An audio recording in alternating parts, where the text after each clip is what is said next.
Je ne suis ni une droguée, ni une alcoolique, ni un cas psychiatrique, mais j'éprouve une forte attraction pour le vagabondage, tant psychique qu'au sens littéral. Je n'ai pas commencé à dormir dans la rue par nécessité, mais tout simplement parce que j'étais paumée. La nuit dans le métro ou dans le bus, à faire et à refaire les mêmes trajets la tête collée sur la vitre, les yeux dans le vide ou à observer par les fenêtres des immeubles la vie des gens, en me demandant s'ils sont aussi perdus que moi. Je dors sur les bancs de Paris ou d'ailleurs, à la belle étoile, sans la protection d'un toit pour me mettre en danger. Quand je pars seule, sans prévenir personne, sur un coup de tête, avec ou sans sac, avec parfois l'idée de ne plus revenir, de disparaître. Pas de mourir, mais de disparaître socialement, de m'asphaltiser, de perdre mon identité pour me fondre dans la rue. Quand je dors dans la rue, les gens ne me remarquent, s'interrogent et craignent pour moi. Ça me rassure, ça me touche qu'il y ait des personnes qui prennent enfin conscience de mon péril et s'en inquiètent. Dommage que je ne croise ces personnes qu'une fois adultes. La marginalité de la rue m'attire. Plus besoin de masque ou de faire semblant. Les passants des inconnus voient que je suis à terre, que j'ai un problème. J'espère croiser le regard d'un proche, d'une connaissance, pour qu'ils se rendent compte à quel point je suis ravagée de l'intérieur, tout en espérant ne pas les rencontrer, à cause de la honte.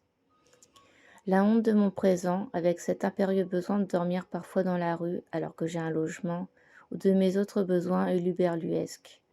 Mais aussi la honte de mon passé, avec cette répugnance de mon corps, de ma personne, alors que je suis qu'une victime. J'ai honte de qui je suis, de mes actes dégoûtants, des actes dégoûtants subis enfant, même si je n'y suis pour rien. J'ai honte de tout en moi, de mon manque d'intelligence, d'éducation, de motivation, de mon physique, de mon laisser-aller, de certains de mes comportements, de mes occasions ratées, et de tout laisser s'échapper.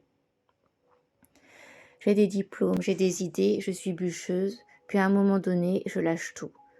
Comme une poignée de sable que j'observe irrémédiablement glisser à travers mes doigts. Je suis dans la capacité de construire une vie sociale, professionnelle, amoureuse ou familiale. Je rêve d'avoir un mari, un enfant, mais est-ce que j'y ai le droit? Ai-je le droit d'avoir une famille ayant été un objet sexuel pour adultes toute mon enfance et que je serais prête à les abandonner du jour au lendemain? Le salariat ne me convient pas, et encore moins la notion de patronat. Pourtant, il pourrait m'apporter la sécurité et la structure dont j'ai tant besoin.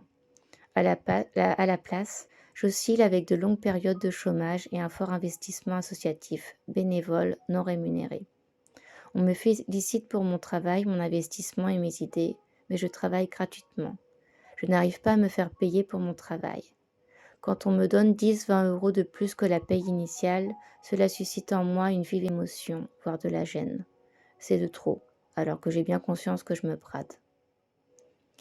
Un soir, un ami qui ne comprend pas pourquoi je ne me fais pas payer pour mon travail m'a dit que je valais quelque chose. Rien que d'y penser, ces paroles me font encore pleurer.